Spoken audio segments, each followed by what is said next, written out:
पाकिस्तानी अदाकारों के social media accounts Bharat में block. Bharat ने मुतअद्दिद पाकिस्तानी अदाकारों के सोशल मीडिया अकाउंट्स को ब्लॉक कर दिया है, जिनमें हानिया आमिर, माहिरा खान, अली जफर, सज्जल अली, आयजा खान, सनम सईद, माया अली और इकरा अजीज शामिल हैं। ये इकदाम पहलगाम में होने वाले हालिया दहशतगर्द हमले के बाद उठाया गया, जिसे भारतीय हुकाम ने कौमी सलामती के इकदामात से जोड़ा है। पाकिस्तानी अदाकारों के सोशल मीडिया अकाउंट्स को ब्लॉक करने का फैसला इसी तनाजुर में किया गया।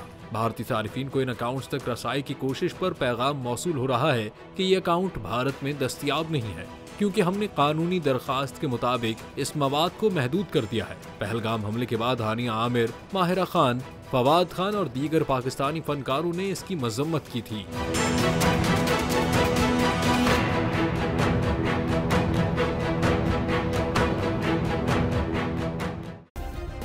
सब्सक्राइब करें और बेल दबाएं ताकि कोई खबर रह न जाए।